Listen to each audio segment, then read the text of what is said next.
Companies need to have this compliance program or have visibility into their data almost at their fingertips. So those are the things that get me excited and rather fired up. That was Vince Walden, CEO of Kona AI. This is Tom Fox. Welcome to the award-winning Data-Driven Compliance. In this podcast, we will discuss how to use data to improve and enhance the effectiveness of your compliance program, creating greater business efficiency, all leading to more return on investment for your compliance program. Join host Tom Fox as he explores how data will drive your compliance program to the next level. This podcast is sponsored by Kona AI, and now a word about Kona AI. Kona AI is the leading AI-driven solution for anti-corruption, risk, and compliance professionals. Our easy-to-use software and flexible, secure deployment models drive fact-based decisions that focus on the risk areas that matter to the regulators and your business. Whether you are looking for a solution that sits in the cloud or on premises, Kona AI returns lost money to your company's balance sheet and spots high-risk payments to third parties in half the time and half the cost. Conduct better, evidence-based risk assessment. Reduce investigations costs. Enable your compliance team to present risk in a timely, data-driven, fact-based manner. Register for your free demo at konaai.com or email info@konaai.com. Today I take things in a very different direction as I review the Sherlock Holmes short story, The Adventure of the Dancing Men, and use it to explore pattern recognition and pattern identification in data-driven compliance. On a recent episode of Adventures in Compliance, where I'm reviewing the entire Sherlock Holmes oeuvre and mining it for compliance lessons, I took up the story of the Dancing Men. The Dancing Men is a short story by Arthur Conan Doyle where Sherlock Holmes investigates a cipher consisting of a stick figure drawing resembling a dancing man. This turns out to be a code, and one of the compliance lessons I learned from this story was pattern recognition. So I thought I would take a deep dive into pattern recognition and how it fits into a data-driven compliance program. In the Dancing Men, Holmes was able to crack the code by recognizing patterns in the Dancing Men symbols. Similarly, compliance understanding patterns in data can help identify anomalies and potential compliance issues going forward. Well, what are some of the lessons around pattern recognition? One is observable skills. In The Adventures of the Dancing Men, Sherlock Holmes demonstrates exceptional observational skills throughout the story. The presence of the dancing men, of course, is discovered, but he recognizes them as a potential clue to solving the mystery. For a compliance professional, this underscores the importance of being attentive to details and patterns that may seem insignificant. In the worlds of ones and zeros or ones and twos, it can be difficult for a lawyer who is not trained in data analytics or doesn't have an MBA to garner this information. So it is important that the pattern of this data be something that can be observed by either AI or a data scientist or other person and utilized going forward. The pattern identification is critical.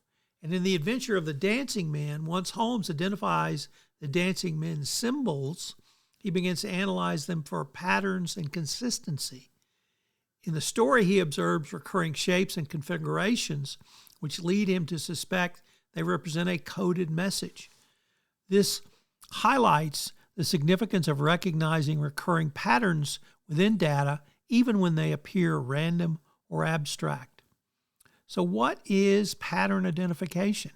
Pattern identification is the process of recognizing recurring structures, behaviors, trends, or relationships within data or information. It involves detecting similarities or regularities that can be observed across different instances of time or space. Pattern identification is a fundamental aspect in a variety of fields, obviously including data analytics, machine learning, psychology, and problem solving. Pattern identification entails observation of the data or information and involves examining data systemically to identify any recurring elements or trends. Number 2, recognition. Once patterns are observed, the next step is recognizing them and categorizing them based on the characteristics. This involves the nature of the patterns, such as whether a sequence is a shape, trend, or relationship between variables. 3, analysis. After recognizing patterns, analysts often delve deeper into understanding their underlying causes or implications. This may involve statistical analysis, data visualization, or qualitative interpretation to gain insights into the meaning or significance of the patterns. Number 4, validation. Validating identified patterns involves assessing the reliability and generalization. Analysts may test robustness of patterns by examining different subsets of data or applying them to new contexts to ensure they hold true. And then finally, interpretation. Interpreting patterns often involves extracting actionable insights or making informed decisions based on the identified patterns. This may involve formulating hypotheses, making predictions, or guided strategic decisions based on observable patterns.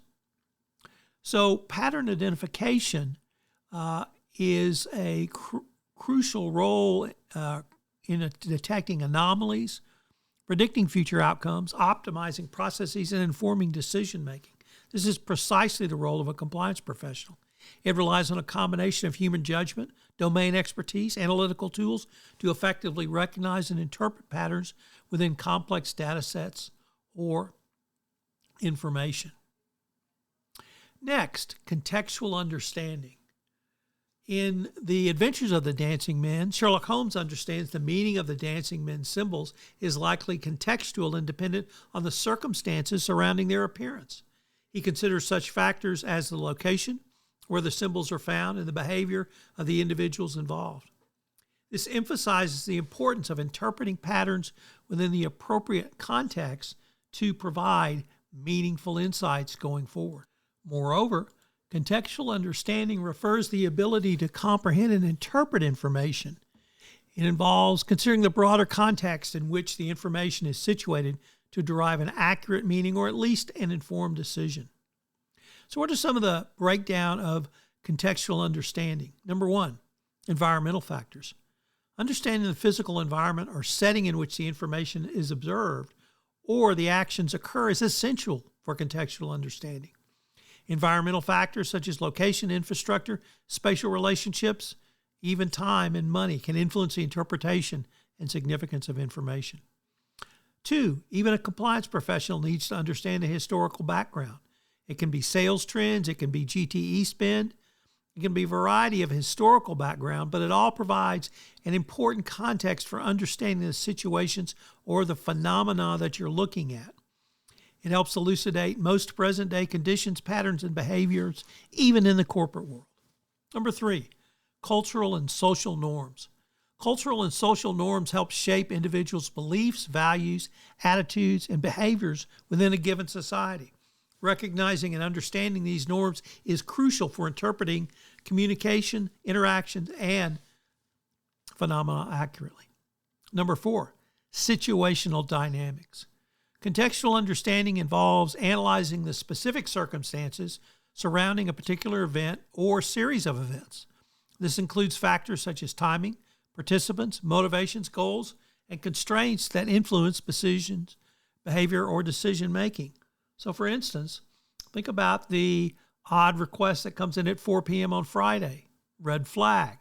What about the first thing Monday morning? Perhaps another red flag. Number 5, interconnectedness. Recognizing the interconnectedness of different elements within a system is important for contextual understanding. Understanding how various factors interact and influence to help identify patterns, relationships, and dependencies. Number 6, and if this is not compliance, I don't know what is, subjective perspectives. Contextual understanding acknowledges the interpretations of information can be based on individual perspectives, experiences, and biases. It requires considering multiple viewpoints and recognize the subjectivity inherent in understanding complex phenomena. And number 7, application to decision-making. Contextual understanding informs decision-making by providing a comprehensive view of the factors influence a situation or problem. It enables decision-makers to weigh different considerations, anticipate potential consequences, and formulate responses. Obviously, in compliance, contextual understanding is essential for making informed judgment, solving complex problems, and more importantly, effectively communicating and collaborating across diverse contexts. It involves integrating knowledge, critical thinking, empathy, and cultural sensitivity to navigating and comprehending the complexities of your organization going forward. Next up is iterative analysis, which is a repetitive approach to data analysis or problem solving where the process is repeated multiple times, with each iteration refining the results or insights further. This iterative approach allows for continuous improvement and optimization based on feedback and new information. Sounds a lot like design thinking to me. So what are some of the ways it works? Number 1, initial analysis. This process begins with an initial analysis of the data or perhaps the problem you have. This may involve gathering relevant information, applying analytical techniques, and generating preliminary insights or solutions. 2, feedback and evaluation. After initial analysis, the results of the findings are evaluated and feedback is collected. This feedback may come from stakeholders, domain experts, or the results of further testing. Number 3, refinement. Based upon the feedback received, adjustments and refinements are made to any proposed analysis or solution. This may involve revisiting assumptions or modifying analytic approaches and incorporating additional data. Number 4, reiteration. Rinse and repeat. This refined analysis is then subject to another round of evaluation and testing. This iterative cycle of analysis, feedback, refinement, and additional reiteration continues until satisfactory results or at least a level of accuracy is attained. 5, convergence. Over successive iterations, the analysis convenes towards a more accurate or optimal solution, or at least how the data flows out. Each iteration builds upon the insights gained from the previous iterations, leading to an incremental analysis and insight. Stopping criteria. The iterative process may continue until certain criteria are met, such as reaching a level of accuracy or achieving convergence, or perhaps even exhausting resources. Iterative analysis is commonly employed in data science, machine learning, engineering, and business analytics. It should be utilized by the compliance professional. It allows analysts and their decision makers to adapt to changing conditions, incorporating new information, and refining your understanding over time. By embracing an iterative approach, a compliance professional can continuously enhance their analytic capabilities, drive innovation, and make better decisions with the data you have in front of you. Next, for a compliance professional is utilizing both creativity and flexibility. In The Adventure of the Dancing Men, Sherlock Holmes demonstrates creativity and flexibility in his approach to pattern recognition. He considers various interpretations of the symbols. Obviously, this is going to be an important component, but remember, we're only limited by our imagination, and it underscores the importance of thinking creatively and being willing to explore alternative perspectives when identifying and interpreting the pattern. And finally, collaboration and knowledge sharing. Obviously, Holmes collaborates with his good friend and colleague, Dr. Watson, involving him in the process of pattern recognition and analysis. He shares his observations and insights, leveraging their combined expertise to solve the mystery of the dancing men. This, for the compliance professional, highlights the value of collaboration and knowledge sharing in pattern recognition, as different perspectives can often lead to deeper understanding and more comprehensive insight. This really demonstrates the need for diversity, and it's the diversity of thought in your compliance function which allows you to have and see different types of pattern recognition going forward. I'd like to end this episode with some thoughts around corruption, bribery, and code words. There's currently a major criminal trial going on in New York City involving the Vitol Trading Group and their extensive campaign to pay bribes literally across Latin America for oil and energy trading. One of the people who received the bribes, a former official at Pemex, said that he talked about bribe payments as candies. Now, we've heard lots of different references to bribes. They can be candies, they can be cookies, they can be cakes, they can be flowers, they can be a wide variety of other things. But I thought I would end by talking about code words and compliance investigations. Obviously, code words are phrases used by individuals to conceal or obscure the true nature of their activities, and they can be used to evade detection or communicate sensitive information, most often in emails. So what are some of the things that you need to look for? Well, number one, slang or jargon. Most industries have their own slang or jargon, which can be used to discuss bribery and corruption in ways that is not immediately recognizable to outsiders. So off-market transactions, round tripping, variety of others. 2, acronyms. Obviously, acronyms can serve as code words for discussing sensitive topics. If you see code words in an email, you need to ask about them. Ask about any acronyms that you don't know the meaning of. The meaning sounds iffy or diffy or sniffy. Well, take a further, deeper dive into it. 3, innocuous terms with double meanings. I talked about cookies and candies. Well, many individuals use seemingly innocuous terms that have alternative meaning. AML, you might think of just cleaning as laundering money. It could be something that simple. If you're talking about chocolates and it's a business deal, you may want to think about that as an innocuous term with a double meaning. The same with geographic references. What if you talked about the Cayman Islands or in the context of offshore banking or money laundering, or any of the usual suspects for corruption, West Africa, Central Asia, Far East. If you talk about one of those geographic areas, like let's go to the Caymans, that might mean something significant. Numeric codes. Numbers can be used as code words as well to represent specific actions or amounts. In insider trading, individuals might refer to their stocks by their ticker symbols or use coded numbers to represent trading values.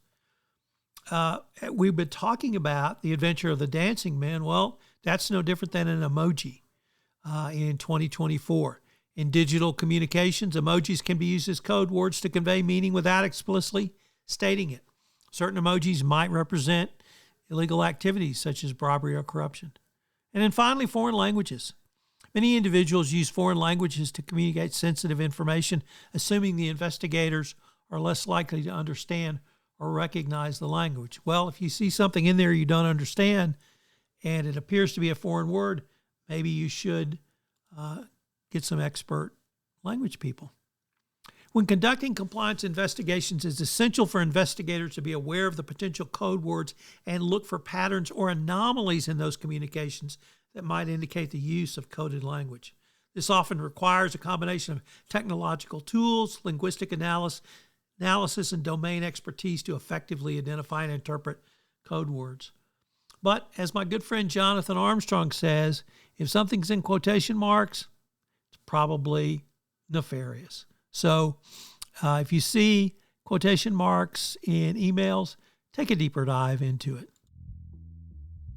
This is Tom Fox again. Thanks so much for listening to this episode of Data Driven Compliance. I hope you've enjoyed my exploration of pattern recognition and pattern identification in the context of the Sherlock Holmes story, The Dancing Men. And I hope you will use some of the strategies, tools, and techniques I've talked about in this podcast to spot anomalies in your data. If you haven't done so, check out Kona AI. They are one of the top data analytics tools in compliance. Kona AI is the sponsor of this podcast. I hope you'll join me again for another episode of Data-Driven Compliance.